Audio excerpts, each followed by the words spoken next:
Hi everyone, welcome to today's lecture. We're diving into one of the most transformative periods in Latin American history, the Mexican Revolution of 1910 to 1920. This wasn't just a simple power struggle, it was a massive social and political upheaval that reshaped Mexico's identity. By the end of this video, you'll understand the key events, major players, and the lasting impact of this revolution. Let's get started. Alright, let's talk about the situation in Mexico leading up to 1910. For nearly 35 years, Mexico was under the dictatorship of Porfirio Díaz. His rule, often referred to as the Porfiriato, was a period of relative stability and economic growth on the surface.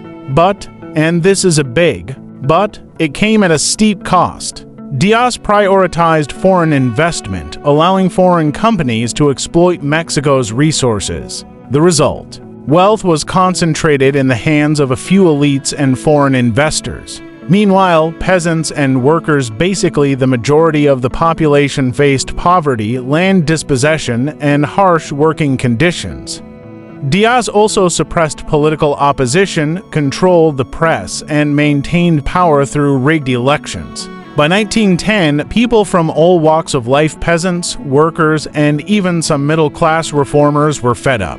The country was like a powder keg, just waiting for a spark. Enter Francisco I. Madero. Madero was a wealthy landowner but also a political reformer. In 1910, he published the Plan of San Luis Potosi, calling for free elections, the end of Díaz's rule, and a redistribution of land. The plan was simple but powerful. It lit the fuse. Díaz, as expected, wasn't having it. He had Madero arrested, but the movement had already started.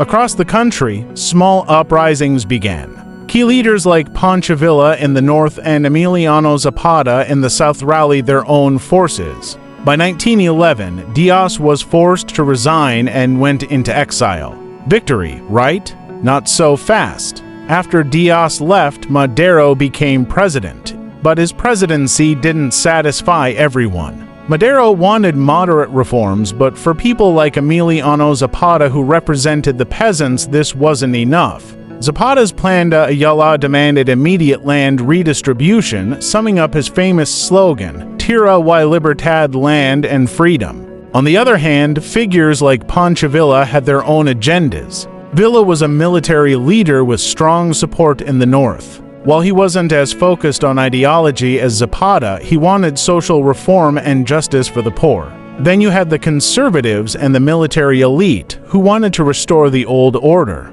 It was a mess. The dream of unity quickly dissolved, and the country plunged into a civil war between various factions. Let's break this down year by year to make sense of the chaos. 1913. Madero's presidency ended tragically. General Victoriano Huerta staged a coup and had Madero assassinated. Huerta declared himself president, but his dictatorship only added fuel to the fire. 1914, forces led by Villa, Zapata, and Venustiano Carranza united briefly to oust Huerta. Huerta fled, but the alliance didn't last. Soon after, Carranza and Villa turned on each other. 1915 to 1916, Carranza gained the upper hand, thanks in part to Álvaro Obregón, his brilliant military strategist. Villa's forces suffered major defeats, and Zapata was increasingly isolated in the south. 1917, Carranza became president and introduced a new constitution, the Constitution of 1917. This was a landmark document. It promised land reform, workers' rights, and limited the power of the Catholic Church. But implementing these reforms, that's a different story. By the late 1910s, the revolution's major players began to fall. Zapata was assassinated in 1919 under orders from Carranza. Pancho Villa, although allowed to retire, was assassinated in 1923. Carranza himself was overthrown and killed in 1920. The power vacuum was eventually filled by Álvaro Obregón, who became president in 1920. His leadership marked the beginning of a new phase in Mexico's history, one where revolutionary ideals were institutionalized, at least to some extent. So, what did the Mexican Revolution achieve? 1. Social reforms. The Constitution of 1917 laid the groundwork for land redistribution, labor rights, and education reforms. While progress was slow, these principles shaped modern Mexico. 2. Political change. The revolution ended the era of dictatorships like Díaz's. It introduced a more participatory political system, though challenges remained. 3. Cultural identity.